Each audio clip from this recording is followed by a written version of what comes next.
So in today's video we will learn about taxonomy of virtualization techniques.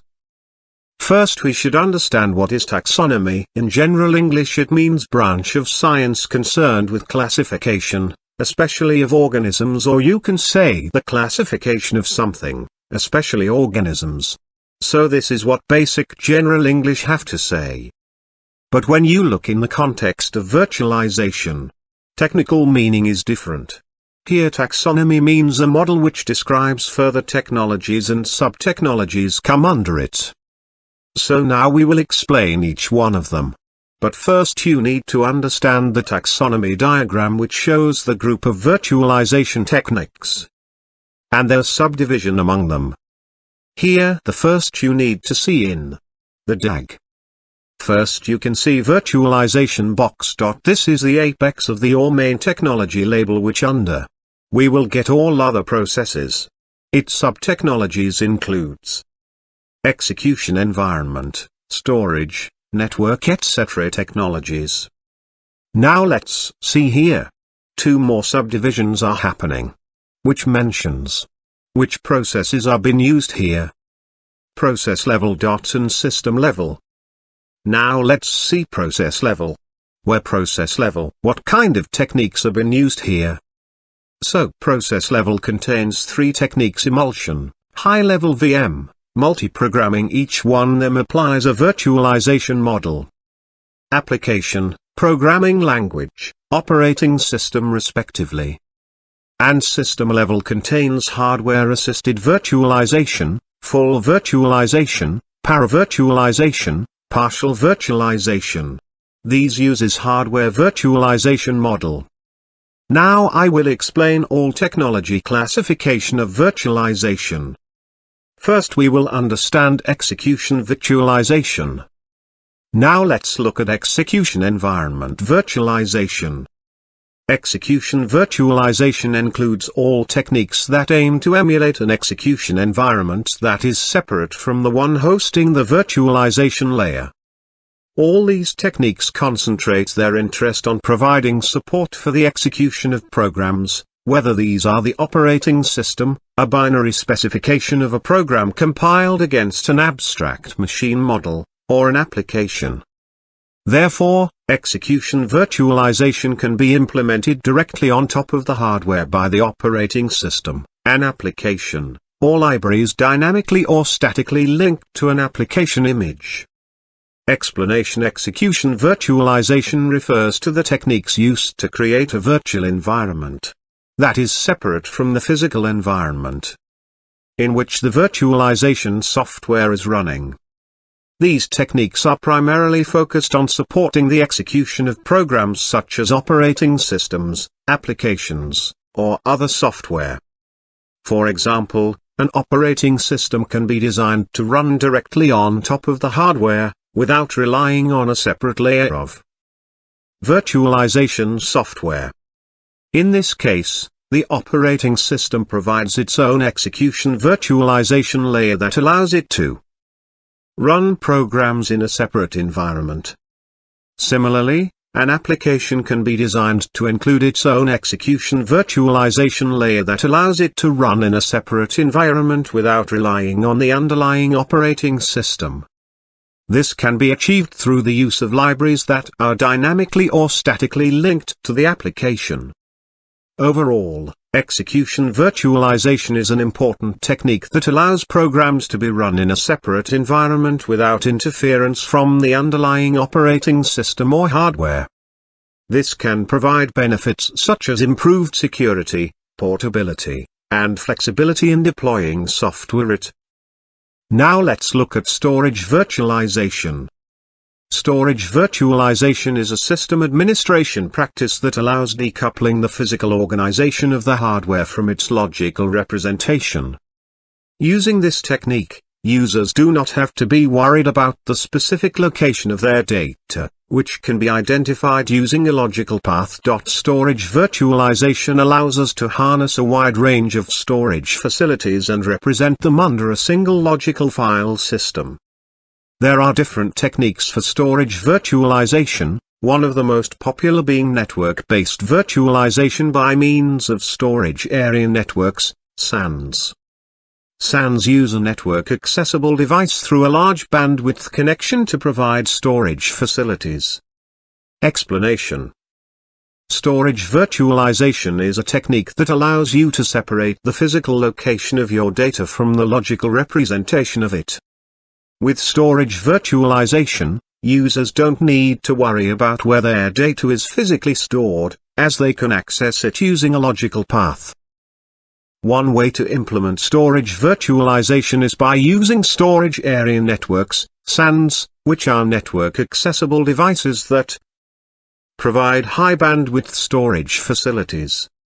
A SAN can be thought of as a specialized network that provides access to storage devices such as hard drives, solid-state drives, or tape drives.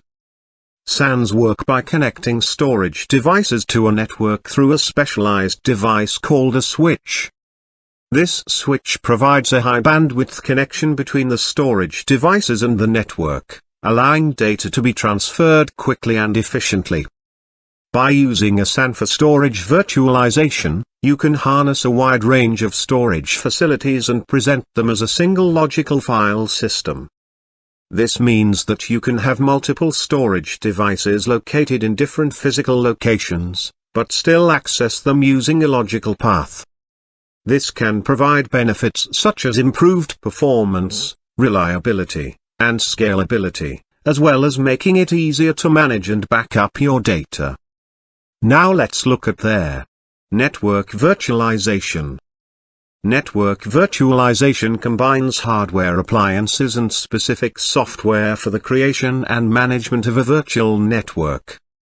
Network virtualization can aggregate different physical networks into a single logical network, external network virtualization, or provide network-like functionality to an operating system partition, internal network virtualization.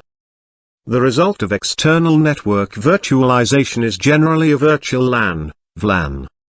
A VLAN is an aggregation of hosts that communicate with each other as though they were located under the same broadcasting domain.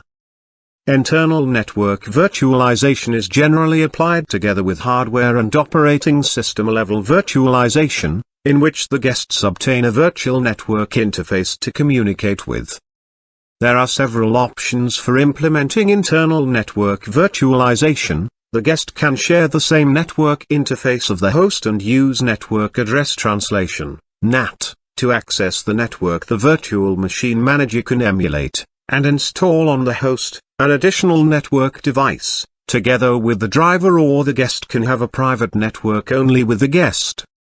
Explanation of network virtualization. Network virtualization is a technique that combines hardware appliances and software to create and manage virtual networks. There are two types of network virtualization, external and internal. External network virtualization involves aggregating different physical networks into a single logical network. This is typically done using a technique called virtual LAN, VLAN, where hosts communicate with each other as if they were located under the same broadcasting domain. Internal network virtualization, on the other hand, is used to provide network-like functionality to an operating system partition. This is usually done in combination with hardware and operating system level virtualization, where guests obtain a virtual network interface to communicate with. There are several options for implementing internal network virtualization. One option is to have the guest share the same network interface as the host and use network address translation, NAT, to access the network. This allows the guest to communicate with the outside network using the host's IP address. Another option is to have the virtual machine manager emulate and install an additional network device on the host, along with its driver, so that the guest can use it to communicate with the network. Finally, the guest can have a private network only with itself, which means that it can only communicate with other virtual machines on the same host.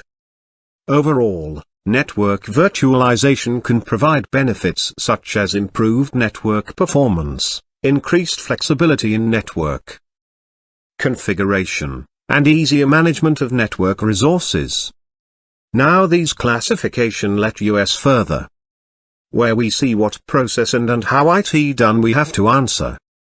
These execution, networking and storage environment work. So there are two ways these environments works. One is process level. Second is system level. Now we need to understand what is process level virtualization category. Process level allows you to do virtualization on process level where you make multiple application run simultaneously in isolated environment. Each application have isolation from each other and all this virtualized processes happen on a single resource.